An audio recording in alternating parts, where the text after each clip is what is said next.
ನಮಸ್ಕಾರ ಸ್ನೇಹಿತರೆ, ನ್ಯೂಸುದ್ದಿಗೆ ಸ್ವಾಗತ. ನಾನು ಬಬಿತಾ ಲತೀಶ್. ಸ್ನೇಹಿತರೆ, ಇವತ್ತು ನಾನು ತುಳುವ ನಾಡಿನ ವಿಶೇಷ ಸಂಪ್ರದಾಯದಲ್ಲಿ ಒಂದಾದಂತಹ ಆಟಿ ತಿಂಗಳಲ್ಲಿ ಊರ ಸಂಕಷ್ಟ ಕಳೆಯಲು ಬರುವ ಆಟಿಕೆಳಂಜನ ಬಗ್ಗೆ ಇವತ್ತಿನ ವಿಡಿಯೋದಲ್ಲಿ ಸಂಕ್ಷಿಪ್ತವಾಗಿ ತಿಳಿಸಲು ಇಷ್ಟಪಡ್ತೇನೆ.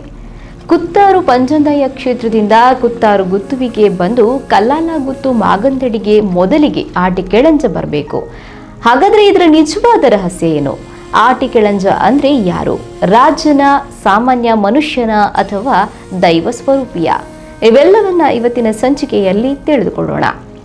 ತುಳುವ ನಂಬಿಕೆ, ಆಚಾರದ ಪ್ರಕಾರ ಊರಿನ ಮಾರಿ ಅಂದ್ರೆ ಸಂಕಷ್ಟ ಕಳೆಯಲೆಂದು ಊರಿನ ಸುತ್ತಟ್ಟಕ್ಕೆ ಆಟಿಕೆಳಂಜ ಹೊರಡುತ್ತಾನೆ.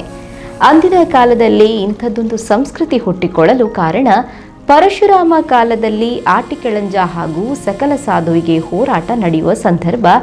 ಪರಶುರಾಮ ಸೃಷ್ಟಿಗೆ ಅಂದರೆ ತುಳುವ ನಾಡು ಉಳಿಯಬೇಕು ಅಂತ ಹೇಳಿ ಈ ನಮ್ಮ ಆಟಿಕೆಳಂಜ ತುಳುವ ಸಂಪ್ರದಾಯದಲ್ಲಿ ಬಂದು ಹೋಗ್ತಾನೆ. ಊರಿನ ಮಾರಿಯನ್ನ ಕಳೆಯೋಕೆ ಊರಿನ ಸಂಚಾರಕ್ಕೆ ಹೊರಟು ನಿಲ್ತಾನೆ. ಹೀಗೆ ಪರಂಪರಾಗತವಾಗಿ ಬಂದಂತಹ ಈ ಸಂಸ್ಕೃತಿಯನ್ನ ಇವರ ಜನಾಂಗದವರು ಈಗಲೂ ಮುಂದುವರಿಸಿಕೊಂಡು ಬರ್ತಾ ಇದ್ದಾರೆ. ಆಟಿಕೆಳಂಜವು ಭಾರತದ ತುಳು ನಾಡಿನ ಪ್ರದೇಶದ ತುಳು ಜನರು ಅಭ್ಯಾಸ ಮಾಡುವ ಪುರಾತನ ಸಾಂಪ್ರದಾಯಿಕ ಜಾನಪದ ಕಲಾ ಪ್ರಕಾರ. ಇದು ತುಳು ಕ್ಯಾಲೆಂಡರ್ನಲ್ಲಿ ಅಂದರೆ ತಿಂಗಳುಗಳಲ್ಲಿ ಒಂದಾದಂತಹ ಆಟಿ ಸಮಯದಲ್ಲಿ ಸಮೃದ್ಧಿಯನ್ನ ತರುತ್ತದೆ ಅಂತ ಹೇಳಿ ನಂಬಿಕೆ. ಇದು ಸಾಮಾನ್ಯವಾಗಿ ಜುಲೈ ಮತ್ತು ಆಗಸ್ಟ್ ತಿಂಗಳಲ್ಲಿ ಬರುತ್ತೆ. ತುಳುನಾಡು ತನ್ನ ಶ್ರೀಮಂತ ಸಂಪ್ರದಾಯಗಳಿಗೆ ಹೆಸರುವಾಸಿ.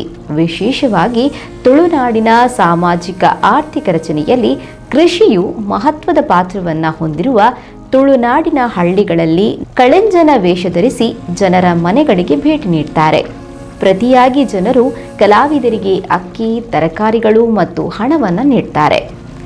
ಆಟಿ ತಿಂಗಳಲ್ಲಿ ಪ್ರಕೃತಿಯ ಚೈತನ್ಯವು ಭೂಮಿ ಮತ್ತು ಅದರ ಜನರನ್ನ ಆಶೀರ್ವದಿಸಲು ಭೂಮಿಗೆ ಇಳಿಯುತ್ತದೆ ಎಂಬಂತಹ ನಂಬಿಕೆ. ಈ ಪ್ರದರ್ಶನವು ಪೂವಿ ಎಂದು ಪ್ರಾರಂಭವಾಗುತ್ತದೆ. ಹುಣ್ಣಿಮೆಯ ಹಿಂದಿನ ದಿನ ಮತ್ತು ತಿಂಗಳ ಅಂತ್ಯದವರೆಗೆ ಇದು ಮುಂದುವರಿಯುತ್ತಾನೆ ಇರುತ್ತೆ.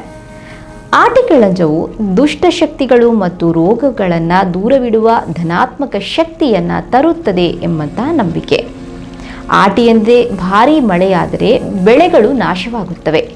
ಈ ಋತುವಿನಲ್ಲಿ ಭಾರೀ ಮಳೆಯ ಅನಾಹುತಗಳನ್ನು ಮಾತ್ರವಲ್ಲದೆ ರೋಗಗಳನ್ನು ಉಂಟು ಮಾಡುತ್ತೆ. ಏಕೆಂದರೆ ಋತುವು ಕೀಟಗಳು ಮತ್ತು ಕೀಟಗಳ ಸಂತಾನೋತ್ಪತ್ತಿಗೆ ಅನುಕೂಲಕರವಾದಂಥ ವಾತಾವರಣ. ಹಾಗಾಗಿ ಕೃಷಿಯನ್ನೇ ಅವಲಂಬಿಸಿರುವಂತಹ ಜನರಿಗೆ ಕೆಲಸದ ಕೊರತೆಯಿಂದ ಈ ಋತುವಿನಲ್ಲಿ ಅನಾರೋಗ್ಯ ಮತ್ತು ಬಡತನಕ್ಕೆ ಹೆಚ್ಚು ಒಳಗಾಗುತ್ತಾರೆ. ಆಟಿಯನ್ನು ವಿಪತ್ತುಗಳ ಮಾಸ ಅಂತ ಹೇಳಿ ಕರೀತಾರೆ. ಈ ಕಾರಣಕ್ಕಾಗಿಯೇ ಮನುಷ್ಯನು ತನ್ನ ಕಡೆಗೆ ಕರುಣೆ ತೋರುವಂತೆ ಪ್ರಕೃತಿಯನ್ನ ಮನವಿ ಮಾಡಲು ಮತ್ತು ಸಂತೋಷ ಪಡಿಸಲು ಪ್ರಾರಂಭಿಸಿದಾಗ ಈ ತಿಂಗಳನ್ನು ಆಟಿ ತಿಂಗಳು ಅಂತ ಕರೀತಾರೆ. ಇದನ್ನ ತುಳುವ ನಾಡಿನ ಆಟಿಕೆಳಂಜ ಸಂಸ್ಕೃತಿಯ ಮೂಲ ಅಂತ ಹೇಳ್ಬೋದು. ಎಲೆಗಳು ಮತ್ತು ಹೂವುಗಳಿಂದ ಮಾಡಿದ ಕಳೆಂಜದ ಪರಿಸರ ಸ್ನೇಹಿ ವೇಷಭೂಷಣದವು ಮುಖ್ಯ ಆಕರ್ಷಣೆ. ಇದರಲ್ಲಿರುವಂತಹ ಶಿರಾಸ್ತ್ರಾನ ಏನಿದೆ, ಕೇಪುಳ ಹೂವು ಅಂತ ಹೇಳ್ತೇವೆ ಇಲ್ಲಿ ತುಳುನಾಡಿನ ಭಾಷೆಯಲ್ಲಿ ಹೇಳುವಂಥದ್ದು.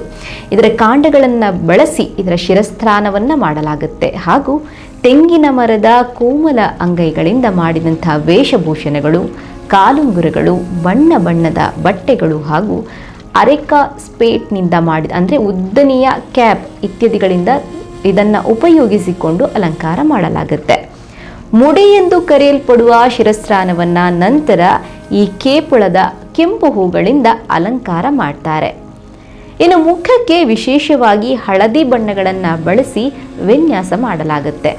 ಸೊಂಟದ ಕೆಳಗೆ ಹರಿಯುವ ಅಂದರೆ ಉದ್ದನೆಯ ಒಂದು ಕಲಾಕೃತಿ ಏನಿದೆ ಅದನ್ನು ತೆಂಗಿನ ಕೋಮಲವಾದ ಗರಿಗಳಿಂದ ಅಂದರೆ ದಳಗಳಿಂದ ಮಾಡಲಾಗುತ್ತೆ. ನಂತರ ಈ ಮುಖಕ್ಕೆ, ಕೈಗಳಿಗೆ ವಿಶೇಷವಾದ ಬಣ್ಣಗಳನ್ನು ಬಳಿದು ಮನೆ ಮನೆಯ ಭೇಟಿಗೆ ಇವರು ಸಿದ್ಧರಾಗ್ತಾರೆ.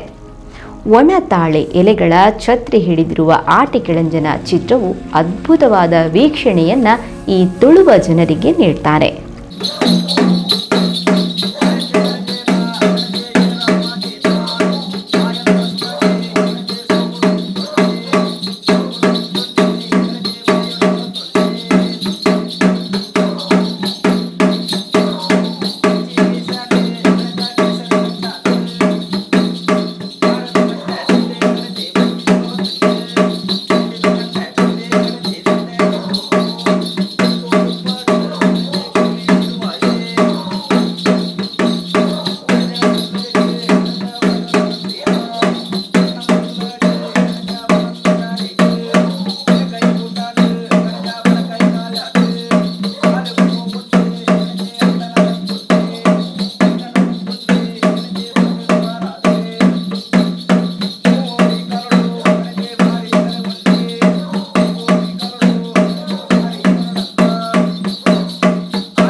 ಈ ವೇಷಭೂಷಣವು ಈ ತುಳು ಪರಿಸರದಲ್ಲಿ ಪ್ರದೇಶದಿಂದ ಪ್ರದೇಶಕ್ಕೆ ಭಿನ್ನವೂ ಆಗಿರುತ್ತೆ.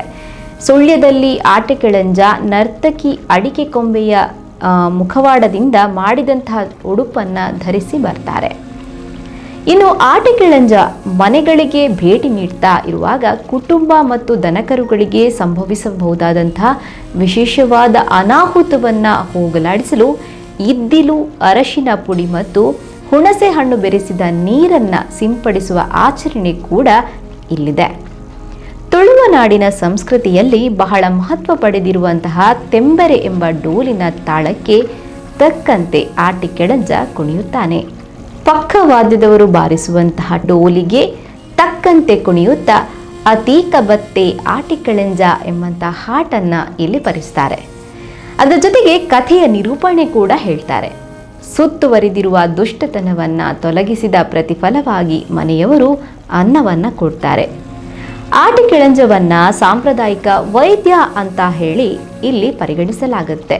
ಕೆಲವೊಮ್ಮೆ ಅನಾರೋಗ್ಯವನ್ನ ಜಯಿಸಲು ಔಷಧೀಯ ಗಿಡಮೂಲಿಕೆಗಳನ್ನು ಸಹ ಇಲ್ಲಿ ವಿತರಿಸ್ತಾರೆ. ವಿಶೇಷವಾಗಿ ಆಟಿಯ ತಿಂಗಳನ್ನ ತುಳುವ ನಾಡಿನಲ್ಲಿ ಆಟಿ ಅಂತ ಹೇಳಿದ್ರೆ ನಮ್ಮ ಕನ್ನಡದ ಮೂಲದ ಪದವಾಗಿ ಆಷಾಢ ಮಾಸ ಅಂತ ಹೇಳ್ತಾರೆ. ಬದಲಾಗುತ್ತಿರುವ ಕಾಲದೊಂದಿಗೆ ಈಗ ವಿಭಿನ್ನ ಪರಿಸ್ಥಿತಿ ಇದೆ. ಅಭಿವೃದ್ಧಿ, ಶಿಕ್ಷಣ, ತಂತ್ರಜ್ಞಾನ ಮತ್ತು ಹೆಚ್ಚಿದ ಉದ್ಯೋಗಾವಕಾಶಗಳು ಈ ಪ್ರಾಚೀನ ಆಚರಣೆಯ ವೈಶಿಷ್ಟ್ಯತೆಗಳನ್ನು, ಜಾನಪದ ನೃತ್ಯವನ್ನು ಕಣ್ಮರೆಯಾಗುವತ್ತ ಕಾರಣವಾಗ್ತಾ ಇದೆ. ಭತ್ತದ ಕೃಷಿಯಲ್ಲಿನ ಕಡಿತವು ಸಂಪ್ರದಾಯದ ಕಣ್ಮರೆಗೆ ಕಾರಣವಾಗ್ತಾ ಇದೆ. ಈ ದಶಕದ ಹಳೆಯ ಆಚರಣೆ ಅಳಿವಿನ ಅಂಚಿನಲ್ಲಿದೆ. ಕರ್ನಾಟಕ ತುಳು ಸಾಹಿತ್ಯ ಅಕಾಡೆಮಿಯ ಅಧ್ಯಕ್ಷರು ಸೇರಿದಂತೆ ಮೀಸಲಾತಿ ಜನಾಂಗದವರು ನಗರೀಕರಣದಿಂದ ಹೆಚ್ಚಿನ ಉದ್ಯೋಗಾವಕಾಶ ಸಿಗುವುದರಿಂದ ನಗರದಲ್ಲಿ ಸಂಪ್ರದಾಯವನ್ನು ಮುಂದುವರಿಸಲು ಮುಂದಾಗ್ತಾನೂ ಇಲ್ಲ.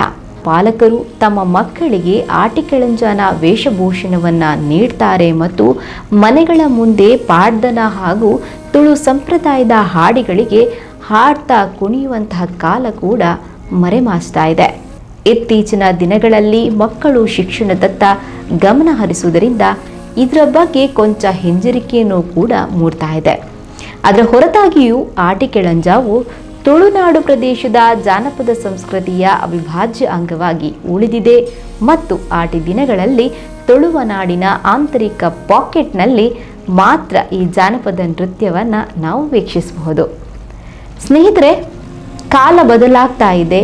ಅದರ ಜೊತೆಗೆ ನಮಗೆ ಬರುವಂತಹ ಅನಾರೋಗ್ಯಗಳ ಪಟ್ಟಿ ಕೂಡ ಹೆಚ್ಚಾಗ್ತಾ ಇದೆ. ಹಿಂದಿನ ಕಾಲದಲ್ಲಿ ಇಂತಹ ಒಂದು ಅನಾರೋಗ್ಯಕ್ಕೆ ತುತ್ತಾದಂತಹ ಕಾರಣಕ್ಕಾಗಿ ಈ ಒಂದು ರೀತಿಯ ಸಂಪ್ರದಾಯಗಳನ್ನು ಮುನ್ನಡೆಸ್ತಾ ಬರ್ತಾ ಇದ್ದಾರೆ. ಇಲ್ಲಿ ನಾವು ಜನಾಂಗದವರ ಹೆಸರನ್ನು ನಾವು ಹೇಳಕ್ಕೆ ಇಚ್ಛೆ ಪಡ್ತಾ ಇದ್ದುದು ನಾವು ಇಲ್ಲಿ ಮಾಹಿತಿಯನ್ನು ನೀಡೋದಕ್ಕೋಸ್ಕರ ಮಾತ್ರವಲ್ಲದೆ ಇನ್ನು ಬೇರೆ ಯಾವುದೇ ಕಾರಣಕ್ಕೂ ಅಲ್ಲ. ಇದರಿಂದ ಯಾವ ಜನಾಂಗಕ್ಕೂ ಕೂಡ ನಾವು ನಮ್ಮಿಂದ ತಪ್ಪುಗಳನ್ನು ನಾವು ಮಾಡದೆ ಅವರ ಮನಸ್ಸಿಗೆ ನೋವನ್ನು ಉಂಟು ಮಾಡುವಂತಹ ದೃಷ್ಟಿಯಲ್ಲಿ ಇಲ್ಲದೆ ಕೇವಲ ಜನರಿಗೆ ಇಂತಹ ಒಂದು ವಿಶೇಷವಾದ ಆಚರಣೆಯನ್ನು ಉಳಿಸಲು ನಂಬಿಕೆಯನ್ನು ಬೆಳೆಸೋದಕ್ಕೋಸ್ಕರ ಈ ಒಂದು ಮಾಹಿತಿಯನ್ನು ನಿಮ್ಮ ಮುಂದೆ ಇಡ್ತಾ ಇದ್ದೇವೆ. ಸ್ನೇಹಿತರೆ, ಇನ್ನು ಮುಂದಕ್ಕೂ ಕೂಡ ಇಂತಹ ಹಲವು ವಿಚಾರಗಳನ್ನು, ತುಳುನಾಡಿನ ಸಂಪ್ರದಾಯಗಳನ್ನು ನಿಮ್ಮ ಮುಂದೆ ಇಡಲು ಇಚ್ಛಿಸ್ತಾ ಇದ್ದೇವೆ. ನಿಮ್ಮ ಪ್ರೋತ್ಸಾಹ ಇದೇ ರೀತಿ ಇರಲಿ. ಹಾಗಾಗಿ ನಮ್ಮ ಚಾನಲನ್ನು ಸಬ್ಸ್ಕ್ರೈಬ್ ಮಾಡಿ, ನಿಮ್ಮ ಸ್ನೇಹಿತರಿಗೂ ಕೂಡ ನಮ್ಮ ಬಗ್ಗೆ ಶಿಫಾರಸು ಮಾಡಿ. ಹೆಚ್ಚಿನ ನೋಟಿಫಿಕೇಷನ್ಗಾಗಿ ಪಕ್ಕದಲ್ಲೇ ಇರುವಂತಹ ಬೆಲ್ ಐಕಾನ್ ಅನ್ನು ಪ್ರೆಸ್ ಮಾಡಲು ಮರೆಯದಿರಿ. ಧನ್ಯವಾದಗಳು.